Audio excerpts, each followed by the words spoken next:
Houston, Texas, CNN President Donald Trump is getting a second chance at the post-natural disaster presidential visit.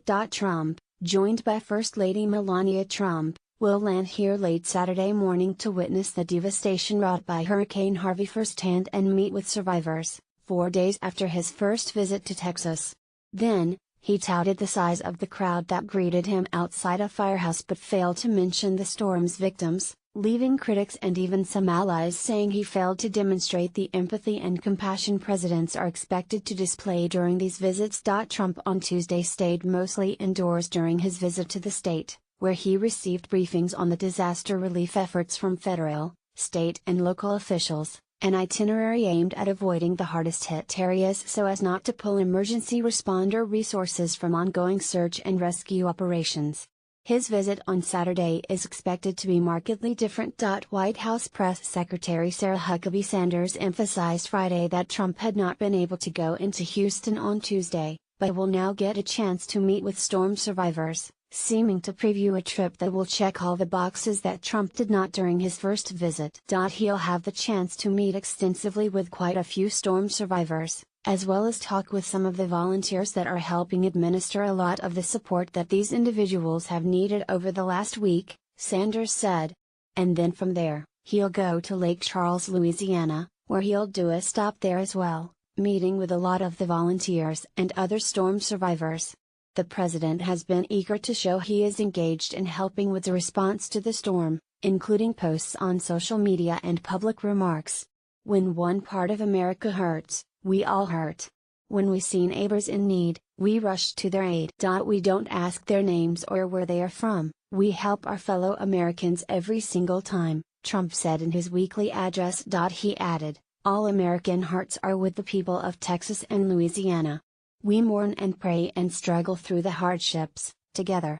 But Trump's second visit on Saturday now comes in the wake of a visit by his Vice President Mike Pence, who toured some of those hard-hit areas on Thursday, hugging victims and clearing debris in a tour that amplified the criticism that Trump had faced. Some will now be expecting Trump to meet that bar on Saturday. Trump appears to have internalized much of that criticism, tweeting the morning after his visit that his heart goes out even more so to the great people of Texas.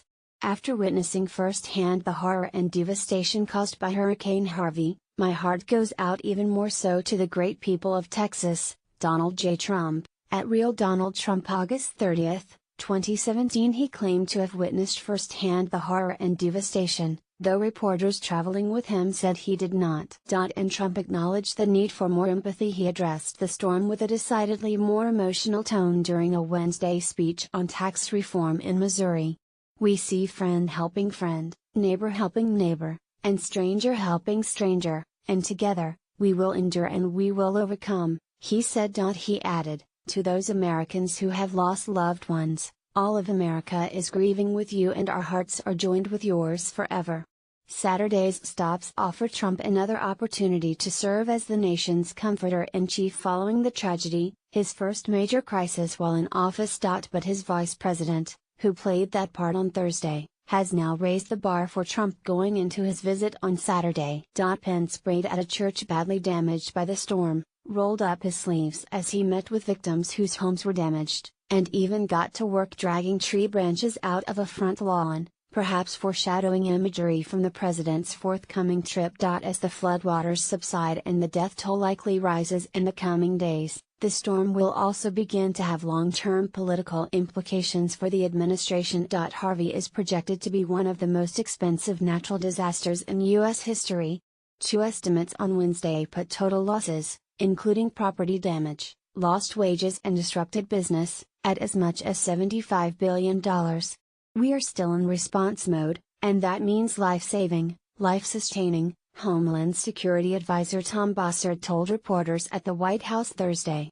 But we're soon going to move into a long, frustrating recovery process. And the important message for me to leave to the American people and to the people of Texas and Louisiana at that point, is that we're not going anywhere. Trump will also be there to reassure those in need that federal resources will be there as they begin the rebuilding process. The Trump administration on Friday asked Congress for $7.85 billion in disaster relief funding as part of an initial